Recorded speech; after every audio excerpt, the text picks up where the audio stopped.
Brian Ryberg is not afraid to say he does things a little differently. You know, some might think we're an oddball and others like what we're doing, and that's okay. The Buffalo Lake, Minnesota farmer who owns Ryberg Farms with his wife Sandy says his dad Howard has always been conservation minded. Well, I think it's a good idea.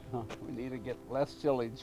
That mindset on a farm which produces corn, soybeans, and sugar beets has evolved over the last decade, but it didn't happen without some realization. We were just working the heck out of our ground multiple times in the fall, spending a lot of labor, a lot of tractor hours, a lot of fuel.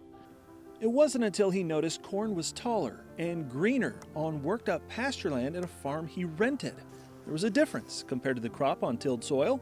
Not thinking he could leap straight to no-till, he tried strip-till. So right out of the gate, I had people stopping on the yard, friends of mine that would tell us, "What are you doing? This is never going to work in this country."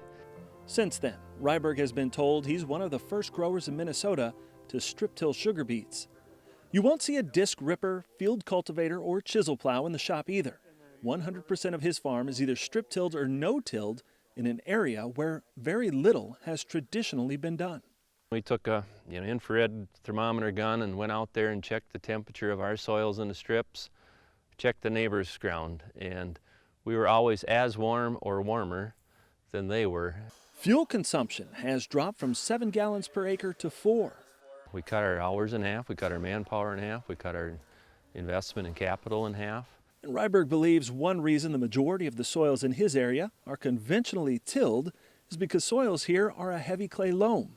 The perception is the soil is too cold and wet to successfully grow cover crops or leave a lot of residue on the soil surface without hurting yields, something he says he's debunked.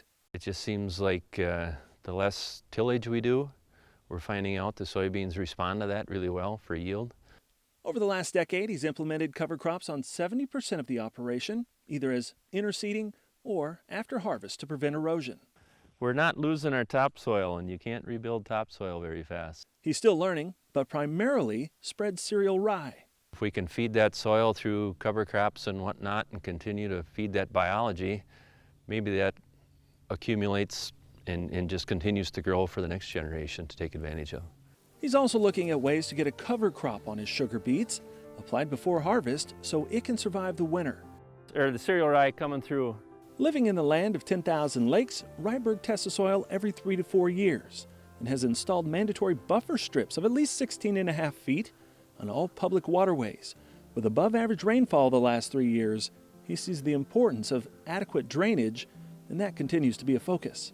We've noticed cleaner water running into our drainage ditches. You know, we're not taking soil with it, back to the erosion thing. You know, it helps for weed control because you have a mat of residue out there.